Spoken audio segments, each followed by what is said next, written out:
Okay, so this is my non-spoiler review of Star Wars The Force Awakens.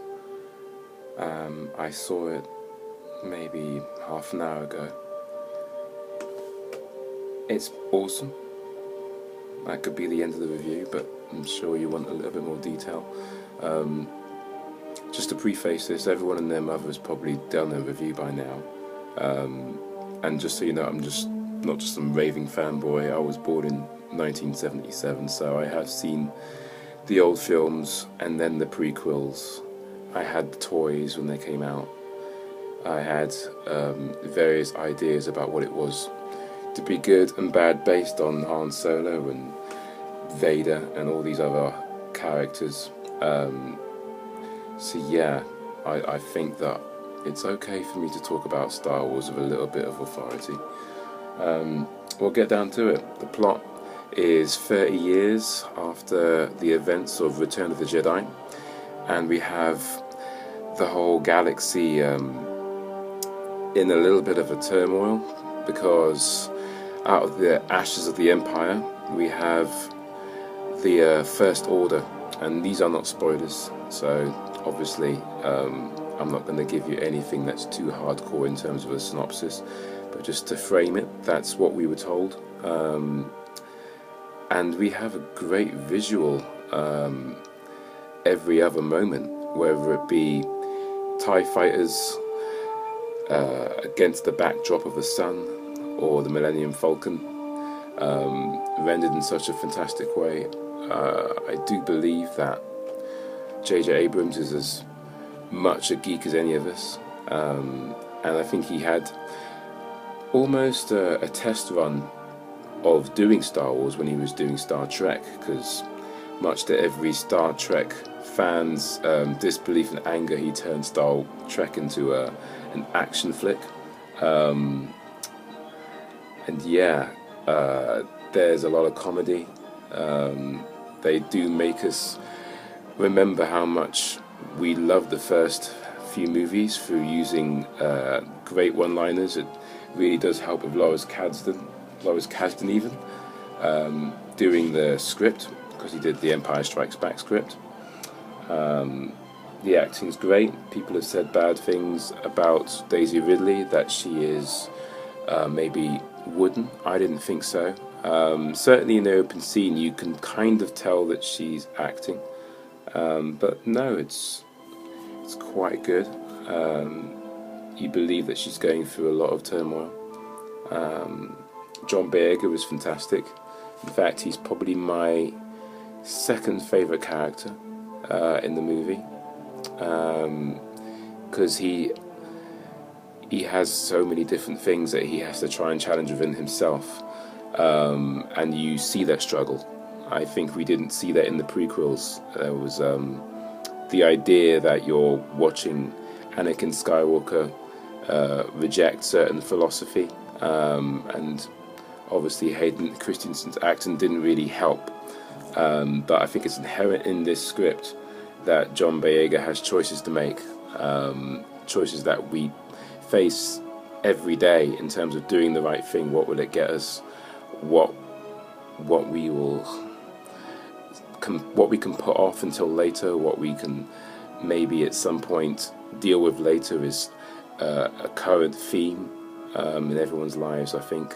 And we look towards our politicians and musicians and other shamans of society to do the right thing, rather than sometimes looking within ourselves.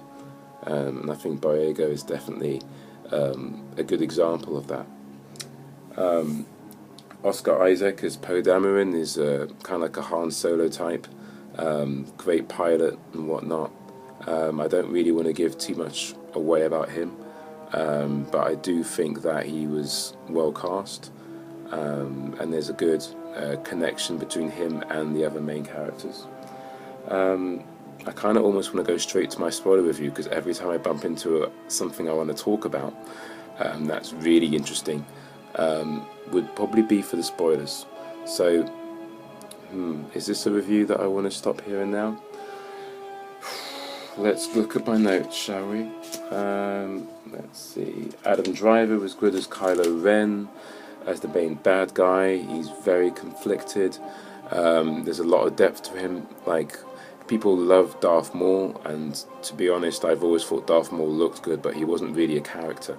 Whereas Kylo Ren is every bit as scary as, say, Darth Maul.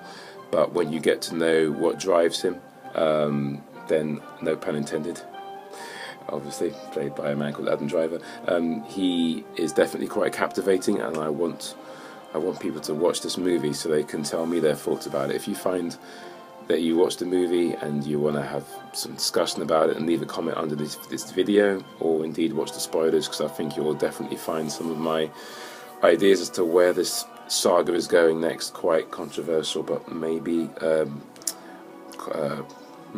comment worthy. J.J. Abrams, we've spoken about him and how cool he is. Thank God we have a new Star Wars movie. Interesting note, A New Hope came out in 1977 alongside Rocky, and here we are in 2015, and we have a new Star Wars movie, and we also have a new Rocky movie called Creed. Both films parallel the events of their predecessing movies. Predecessing? You know what I mean. The production's fantastic. You won't get tired of BB-8. It's amazing how a machine can be so expressive in movement and yet not have a facial tic. So for all our waiting, you will not be disappointed with the hype behind that robot. He is pretty cool. Not as cool as R2, but definitely close. It was good to have less CGI. There is CGI in the movie, but you won't necessarily spot it so well. It's there as an enhancement and not a building block. The stormtroopers look fantastic, and they were quite, even though people are saying, oh, they still can't aim, I thought they were pretty menacing the way they were introduced. So J.J. Abrams, good one, we did that well there. The visuals, stunning. Yeah, you believe these places exist. Again, we're not using too much green screen, if at all. There's great moments again with the Millennium Falcon in places where you wouldn't normally imagine it. So we're looking at terrain, not necessarily space where the Millennium Falcon goes. Not really a spoiler, so I'm sure I'm not going to be flamed for any of this. The opening crawl, i.e. the words that you get at the beginning of the movie telling you what's happened since we were last in that universe, it's quite phenomenal. It sets you up in a good way. It definitely frames the story in terms of how people see that world, i.e. the events of the first trilogy in the 70s and obviously the 80s.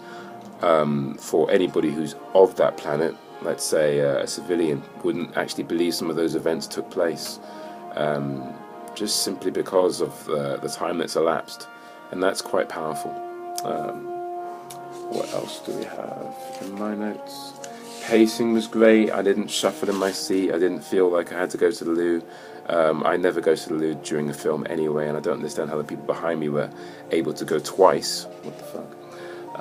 The music is playing now, so that I can have some music in the background as I talk. It's just nice. And it was very punchy. There was a lot of musical cues that you'd recognise from, say, The Empire Strikes Back and A New Hope. That helped the familiar themes work themselves out.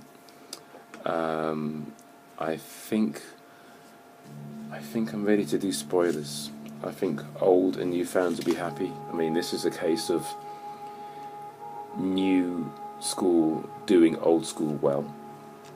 I didn't really have any issues that I can talk about in here at the review, so I think it's time for me to stop ruffling through all these really extraordinarily detailed notes that I made on the walk home. Yeah, I think it is time. I'm going to press stop. If you want to see the next video I do about Star Wars, then you merely have to wait, because it's either uploaded, or maybe it is, I don't know. I'm that happy I can't even talk sense at this point in the PM. What time is it? The AM even. It's 12:36. Knowing me, there's probably the spoiler review up now anyway. Anyway, this has been good. Bye bye for now. Bye.